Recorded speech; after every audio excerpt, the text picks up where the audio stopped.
بادِ توحید کے مت والو، شمع رسالت کے پروانوں، غوث خواجہ و رضا کے دیوانوں، السلام علیکم ورحمۃ اللہ وبرکاتہ۔ الحمدللہ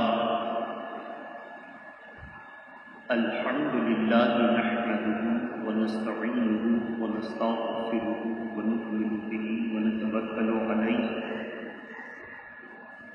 ونعوذ باللہ من شرور انفسنا ومن سیئات اعمالنا، من یہدہ اللہ فلا مضل لہ ومن یضلل فلا ہادی لہ، ونشهد أن لا إله إلا الله وحده لا شريك له، ونشهد أن سيدنا محمدا عبده ورسوله، أما بعد فأعوذ بالله من الشيطان الرجيم، بسم الله الرحمن الرحيم، ولا تقولوا لمن يقتل في سبيل الله أموات بل احیاء ولکن لا تشعرون، صدق اللہ العلی العظیم وبلغنا رسولہ النبی الامین المتین الکریم۔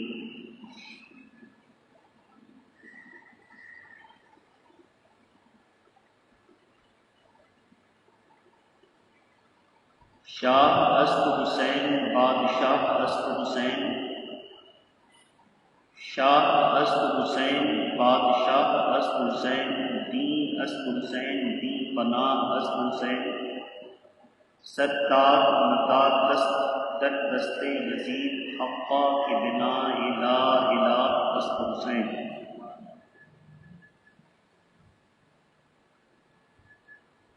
عزیزان ملت اسلامیہ، آج ہم اور آپ اسلامی نئے سال کے پہلے جمعے میں اللہ کے حکم کے مطابق جمعہ کی نماز کی تیاری میں ہیں۔ جو حضرات جمعہ پڑھنے سے معذور ہو گئے، یعنی کسی عذر کی وجہ سے جمعہ نہ آ سکے،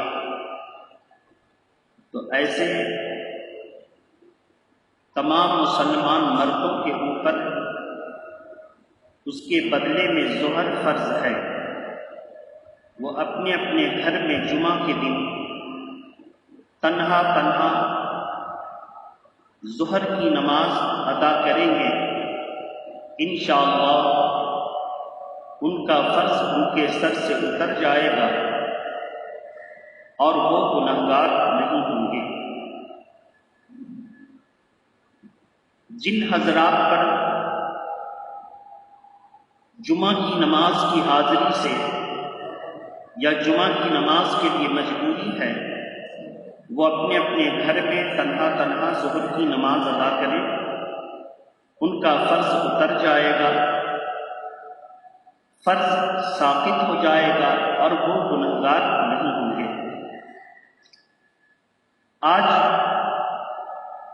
اسلامی سال کا پہلا دن ہے، ہم اپنی مسجد کی اس اہم ذمہ داری کو ادا کرتے ہوئے تمام عالم اسلام کے مسلمانوں کو عمومی طور پر اور تمام انگس کے مسلمانوں کو خصوصی طور پر نئے سال کی نیک نیتی کے ساتھ مبارکباد پیش کرتے ہیں۔ اللہ تبارک و تعالی اس نئے سال کو ہم تمام عالم اسلام کے مسلمانوں کے لیے خصوصیت کے ساتھ ہم اور آپ اس کے ساتھ ہی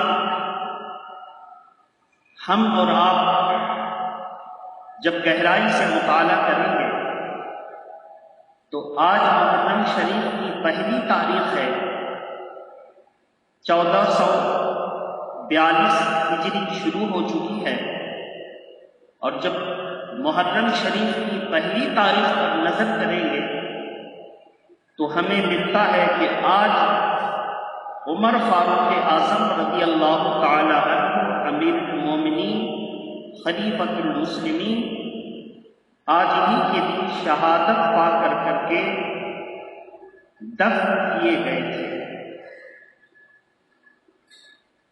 تو محرم شریف کی پہلی تاریخ ہے اور سرکار عمر فاروق اعظم کی شہادت اور دفن کا بھی دن ہے، لہذا سرکار فاروق اعظم کون ہے، ان کا ذکر کیسے ہونا چاہیے۔ جب میں نے اس سلسلے میں فضائل خلفائے اربعہ کا مطالعہ کیا اور دوسری دیگر کتابیں مثلا مشکات شریف صفحہ نمبر 535 کے بعد جو فضائل کا بیان ہے ان سب کا مطالعہ جب ہوا تو مجھ پر یہ بات واضح ہوئی، تو میں نے چاہا کہ اس وضاحت کو آپ کے سامنے پیش کروں۔ کون ہے سرکار فاروق اعظم؟ پہلے ایک نظر ہم ان کی ذات کی عظمت کو دیکھ لیں۔ سرکار فاروق اعظم جب ابو لولو کنیت رکھنے والا فیروز نام کا ایک مجوسی غلام خنجر زہر آلود سے فجر کی نماز میں پے در پے 3 حملے کیے، فجر کی جماعت ہو رہی تھی، سرکار فاروق اعظم زخم کی داغ نہ لا کر فرش مسجد پر تشریف فرما ہو گئے۔ آگے بڑھ کر کے دوسرے صحابی نے نماز مکمل فرمائی اور اس کے بعد تمام مستند مورخوں اور راویوں نے یہی لکھا ہے کہ 23 ہجری ذی الحجہ کی 4 راتیں باقی تھیں، 23 ہجری ذی الحجہ کی 4 راتیں باقی تھیں اور عمر فاروق اعظم کو خنجر سے شدید زخمی کر دیا گیا کہ زخموں کے اثر سے اور زہر کے اثر سے محرم کی پہلی شب کو وصال ہوا اور پہلی تاریخ کے دن کو اپنے سب سے بہترین ساتھی سرکار عالم نور مجسم صلی اللہ علیہ وسلم امیر المومنین خلیفۃ المسلمین سیدنا ابو بکر صدیق رضی اللہ تعالی عنہ کے پہلو میں دفن کیے گئے۔ اب ہم ایسی شخصیت کے جملے آپ کے سامنے ہم پیش کریں گے، مگر محبت کے ساتھ درود شریف پڑھیں۔ اللہم صل علی سیدنا شفیعنا حبیبنا مولانا محمد وعلیہ وآلہ وبارک وسلم صلاۃ و سلام علیکہ یا رسول اللہ، تاکہ آپ کو لگے کہ محرم شریف کی پہلی تاریخ ہے، فاروق اعظم کا ذکر ہو رہا ہے، ہونا تو امام حسین کا چاہیے، تو ہم امام حسین کے ابا کی بارگاہ میں چلتے ہیں۔ امیر المومنین خلیفۃ المسلمین سیدنا علی ابن ابی طالب رضی اللہ تعالی عنہ جب سرکار فاروق اعظم کو مکمل تجہیز کر کے کفن دے کر کے رکھا گیا عام زیارت کے لیے،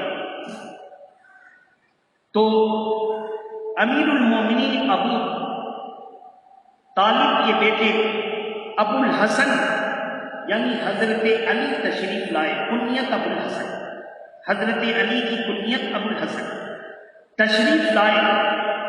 ایک صحابی ہے، روایت کرتے ہیں کہ میرے پیٹھ کی طرف سے کسی نے میرے کاندھے پر ہاتھ رکھا،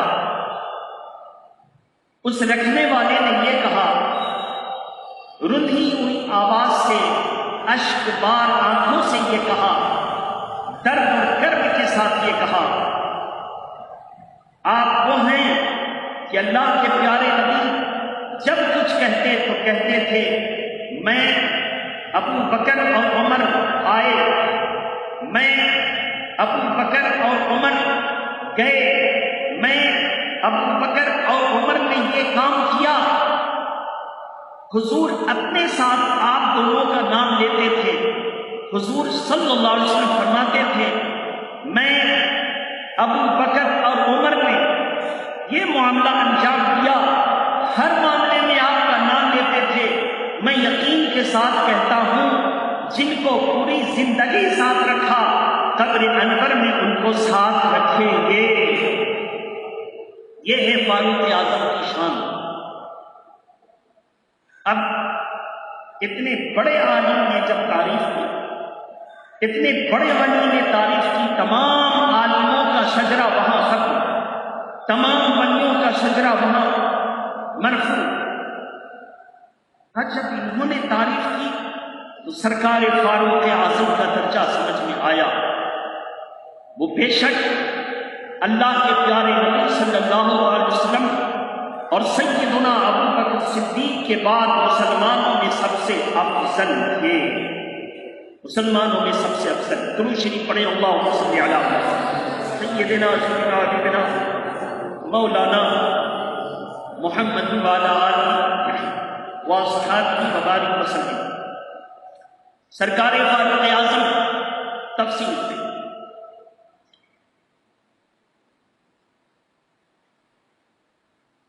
عام الفیل کے 13 سال کے بعد جب کہا جائے عام الفیل تو اس کا ترجمہ ہوتا ہے ہاتھی والا سال۔ ہاتھی والا سال سے مراد جس سال ابرہہ سپہ سالار اعظم نے کعبہ پر ہاتھیوں کے ذریعے حملہ کیا تھا، اس سال کو ہاتھی والا سال عربی میں عام الفیل کہتے ہیں۔ عام منے سال، فیل منے ہاتھی، ہاتھی والا سال۔ کعبہ پر ہاتھیوں کے ذریعے حملہ کے سال سے 13 سال کے بعد فاروق اعظم پیدا ہوئے۔ عین جوانی میں 27 سال کی عمر تھی، ابھی تک اسلام کی قبولیت کا اعلان نہیں کیا تھا۔ یہ وہی فاروق اعظم ہے کہ اپنی سگی ہمشیرہ اپنی بہن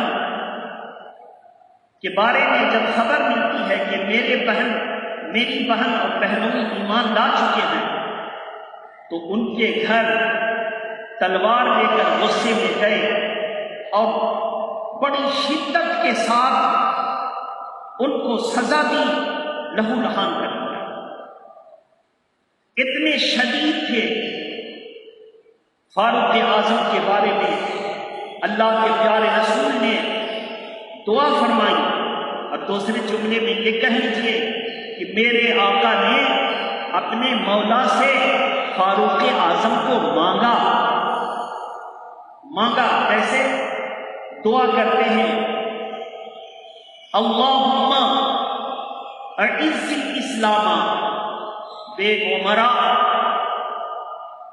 خاصہ، اے اللہ اسلام کو عزت عطا فرما، عمر ابن خطاب کے ذریعے خصوصیت کے ساتھ، یعنی اسلام کو عزت تو سب سے ملے گی، لیکن خصوصی عزت اگر ملے گی تو عمر سے ملے گی۔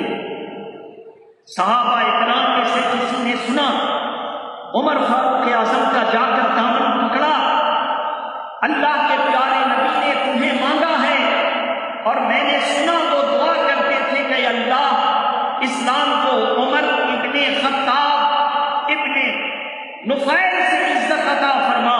اے عمر، میں جانتا ہوں کہ میرے پیارے نبی کی دعا قبول ہوتی ہے، تمہارے حق میں دعا قبول ہوگی اور تم اسلام کے دامن میں وابستہ ہو جاؤ گے۔ عمر فاروق اعظم کفر کی حالت میں تھے، جلال میں آئے اور تلوار لے کر کے چلے، مجھے اپنے قریب کریں گے، آج میں کام ہی تمام کر دوں گا۔ کسی نے تلوار، شمشیر لوگ شمشیر کہتے ہیں، شمشیر ہاتھ میں دیکھی تو کہے کہاں چلے؟ کہا کہ آج اسلام کے نام لیواؤں کا کام ہی ختم کر دوں گا۔ کہا کہ وہ بات نہیں کرنا، سب سے پہلے اپنے بہن کی خبر لو۔ پہنچے بہن کے گھر، بہن لہو لہان ہو گئی اپنے بھائی کے تشدد سے، لیکن اسلام پر قائم رہتے ہوئے کہہ دیا کہ بھیا تم مجھے مار مار کر کے مار دو گے، مگر اسلام کی چاشنی جو میرے سینے میں اتر گئی، جو حلاوت اتر گئی، اب نہ ہو سکے گا کہ ہم اسلام سے پھر جائیں، اس لیے کہ اللہ نے دنیا میں آدم کو سب سے پہلے اتارا، سب سے پہلا آدمی آیا تو وہ مسلمان، سب سے پہلا آدمی۔ یہ بیچ میں گڑبڑی ہوئی اور پھر ہم اپنے گھر واپس ہو گئے، اب اپنے گھر سے ہم نہیں نکل سکتے، اسلام سے ہم نہیں نکل سکتے۔ سب سے پہلا آدمی مسلمانوں کا نبی آدم علیہ السلام، یہ بیچ میں گڑبڑی ہو گئی۔ عمر فاروق اعظم نے جب بہن کو اسلام میں تشدد کے ساتھ ایک عورت ہو کر کھڑے دیکھا، کہا یہ تو عورت ہے، جس ماں کا اس نے دودھ پیا اسی ماں کا میں نے بھی دودھ پیا، یہ حق پر ہے، اس لیے کہ اتنی مار کھانے کے بعد کوئی بھی ڈر سے بھی غلط بول سکتا ہے، لیکن یہ صحیح بولتے جا رہی ہے اس لیے کہ اس کا مذہب حق ہے۔ کہا اچھا لاؤ تم کون سی کتاب پڑھ رہی تھی مجھے بھی سناؤ۔ کہا پہلے تم غسل کر لو، پاک ہو لو۔ ظاہر کو پاک کر دیا، بہن نام تھا فاطمہ، بہن نے ظاہر کو پاک کیا، اللہ کے رسول نے اس کے باطن کو پاک کر دیا۔ بہن نے اس کا ظاہر پاک کروایا، قرآن مجید کے اوراق ان کے ہاتھ میں دیے اتفاق سے۔ قرآن مجید پارہ نمبر 16 سورہ طٰہٰ پر ان کی نظر پڑی۔ اہل عرب تھے، عربی کی تمام مہارات حاصل تھا، لغت کے حسین جانکار تھے۔ طٰہٰ ما انزلنا علیک القرآن لتشقیٰ، جیسے ہی چند آیات کریمہ سورہ طٰہٰ کی پڑھی، بدن کپ کپانے لگا۔ شیرہ کہتی ہیں میرے بھائی عمر خوف سے کپ کپانے لگے، یہاں تک کہ ہاتھ سے اوراق پھسل کر منتشر ہو جاتے۔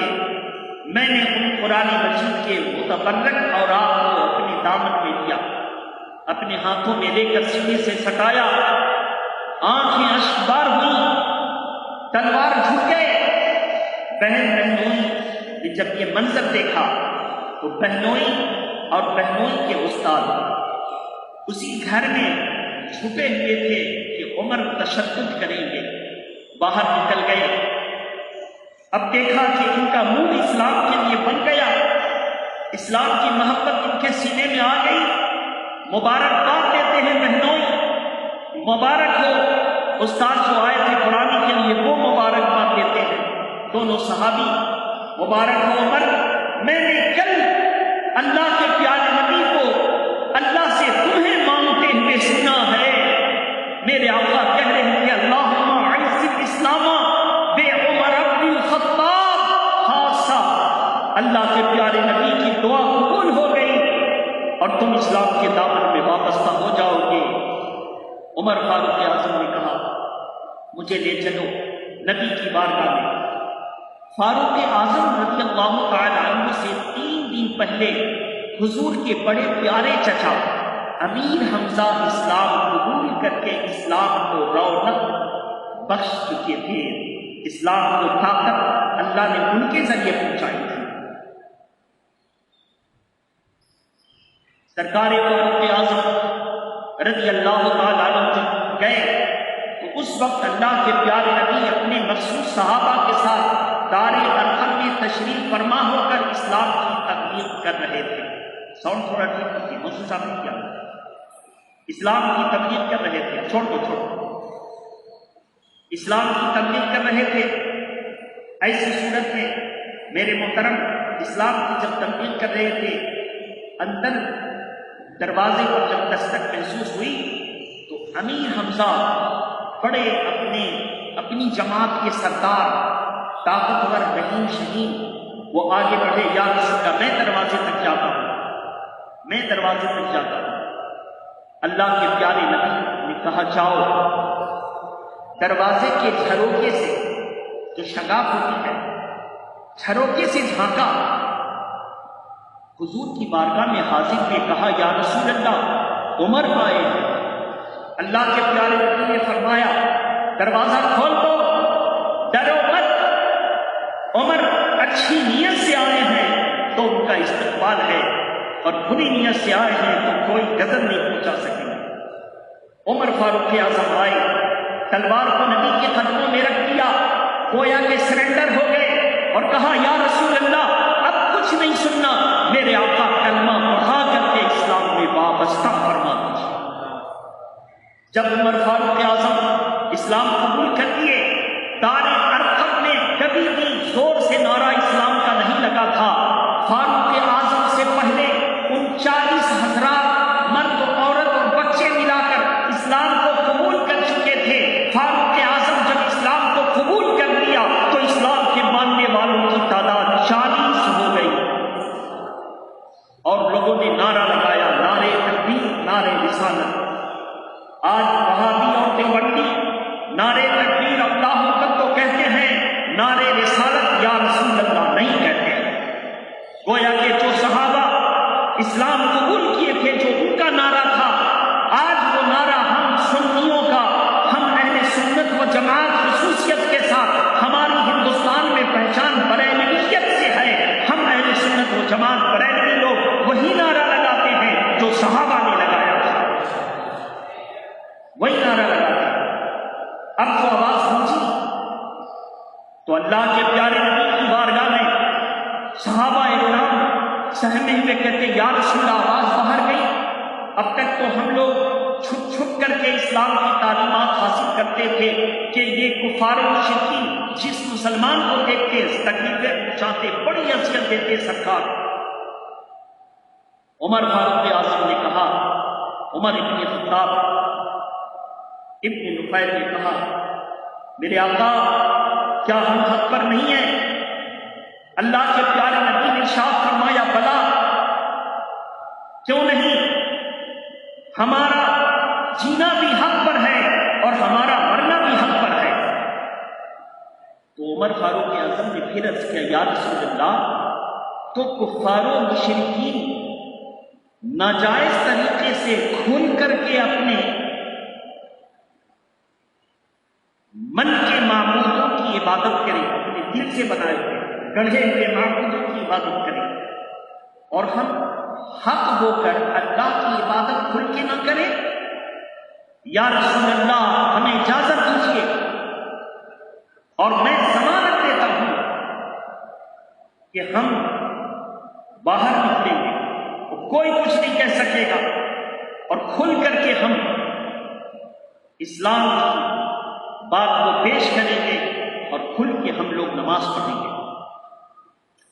اللہ کے پیارے نبی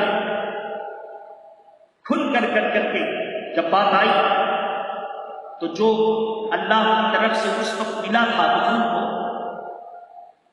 جو ملا تھا اس وقت نماز فرض نہیں ہوئی تھی، لیکن جو قرآن کی آیتیں آ چکی تھی، طہارت کے مسائل آ چکے تھے، اور ان تعلق سے باتیں ہوتی تھی، اور نماز نفل پڑھتے تھے، شکرانہ وغیرہ پڑھتے تھے۔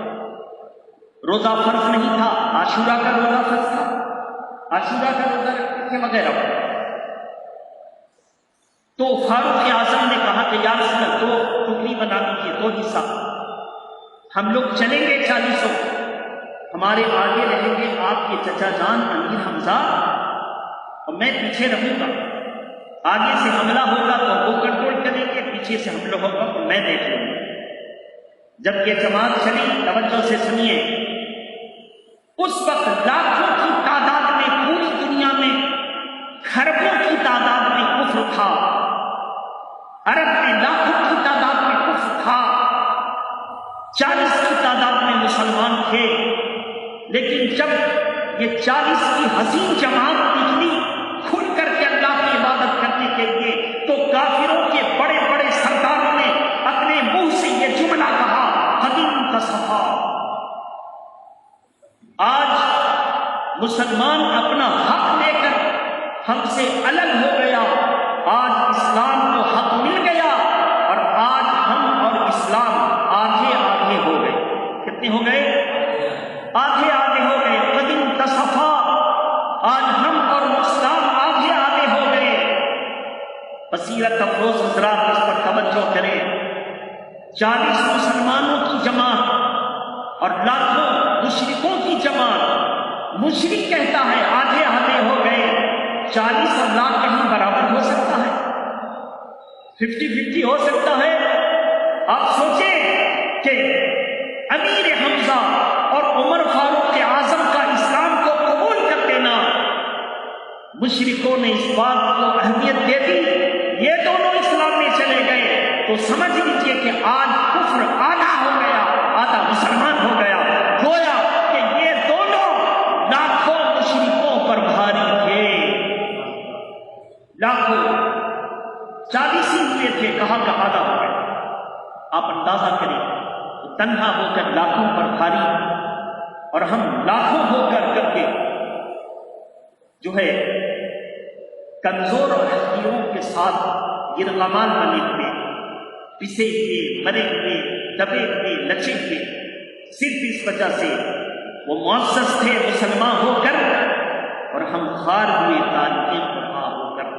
آج بھی ہو گر ابراہیم سا ایمان پیدا، آج گر سکتی ہے اندازے گزشتہ پیدا، تو ضرورت اس بات کی ہے کہ ہم وہی دور کو یاد کریں، اسلام پر استقامت رکھیں، ہر طرح کے بری رسم، برے رواج اور محرم شریف کے مہینے، متبرک مہینے میں خصوصیت کے ساتھ یوم عاشورہ کے بابرکت فضیلت والے دن میں ڈھول باجے اور ہر طرح کے خرافات، تعزیوں پر چڑھانا، تعزیوں پر جا کر فاتحہ دلانے سے پرہیز کریں۔ نہ یہ اسلام کا حصہ تھا اور نہ قیامت تک یہ اسلام کا حصہ قرار دیا جائے گا۔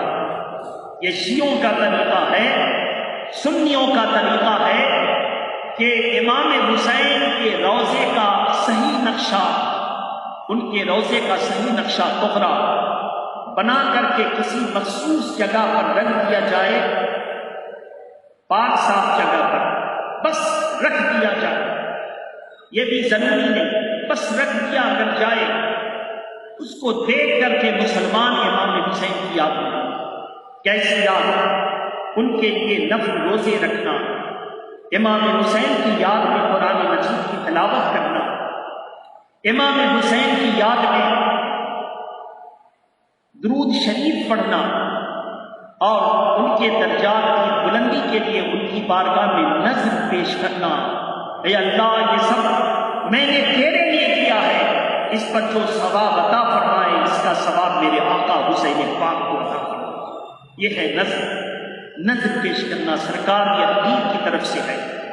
اب جب آپ اپنے گھر سے پیش کریں گے فاتحہ وغیرہ کر کے، تو سرکار کی توجہ آپ کے گھر پر ہوگی، کون ہے میرا غلام جو مجھے نذرانہ محبت فاتحہ کی صورت میں پیش کیا، نیاز کی صورت میں پیش کیا۔ ایک مرتبہ اگر ان کی توجہ، ان کی روحانیت نے آپ کے گھر کو دیکھ لیا، پوری زندگی آپ کی سمجھ جائے گی، پوری زندگی۔ اس لیے اپنے گھروں میں فاتحہ کرائیں، خصوصیت کے ساتھ اکھاڑے اور دیگر چیزوں کے لیے اور گلیوں اور سڑکوں کو سجانے کے لیے اگر کوئی چندہ لینے کے لیے آئے تو آپ اس کو چندہ نہ دیں، آپ اپنے گھروں کو خود آباد رکھیں، یہ دنیا کی لائٹ سے نہیں بلکہ دین کی لائٹ، دین کی روشنی سے، اسلام کی روشنی سے۔ اسلام کی روشنی ہے نماز کی پابندی، اسلام کی روشنی ہے قرآن کی تلاوت، اسلام کی روشنی ہے شریعت کا احترام کرتے ہوئے عمل، اسلام کی روشنی ہے بڑوں کی عزت کرنا، ضرورت مندوں کی ضرورت پوری کرنا، اور اگر کسی نے امام حسین کی یاد میں کوئی منت مانی ہے تو منت کی صورت میں اچھے اچھے کھانے پکوا کر محرم کی 10 تاریخ یوم عاشورہ کو اپنے بال بچوں کو بھی کھلانا، غریبوں مسکینوں کو بھی کھلانا، جو بڑے روزے دار ہیں ان کو روزہ سے رکھ کر کے اس نفلی روزے کو ادا کرنا اور اس کو یہ نیت کرنا، یا اللہ یہ نفلی روزہ تیرے لیے، اس کا ثواب میرے حسین کے۔ اس طرح کرتے جائز کام کریں اور اندھا چندہ کے پھندے میں نہ پڑیں۔ اور جو لوگ امام حسین کمیٹی، خواجہ غریب نواز کمیٹی، یہ کمیٹی وہ کمیٹی، ان کمیٹیوں پر بھی دھیان دیں۔ یہ جب تعزیہ بنا رہے ہوں گے تو شراب پی کر، تو ان کمیٹیوں پر دھیان دینے کی ضرورت ہے۔ جا کر کے رات کی تاریکی میں دیکھیں کہ یہ تعزیہ بنانے کے چکر میں شراب نوشی تو نہیں کر رہے۔ اگر شراب نوشی کر رہے تو ہر مسلمان کو سخت ایکشن لینے کی ضرورت ہے، اور اس لیے ضرورت ہے کہ امام حسین کا چاہنے والا شراب پیے، یہ نہیں ہو سکتا۔ امام حسین کا چاہنے والا شراب کے نشے میں تعزیہ بنائے، یہ نہیں ہو سکتا۔ یہ تعزیہ نہیں ہے، یہ شیطانی عمل ہے جو شراب کے نشے میں اور کسی بزرگ اور بریلی شریف کی نسبت رکھنے والے ان کے مزارات مقدسہ کا نقشہ نہ بنایا جائے، کیونکہ یہ خرافات ہے۔ اگر بنانا ہی ہے تو بس اتنی اجازت ہے، امام حسین کا روضہ بنایا جائے، نہ گھمایا جائے، نہ چڑھاوے چڑھائے جائیں، نہ فاتحہ کرائی جائے، بلکہ صرف بنا دیا جائے جیسے گھر میں کعبہ شریف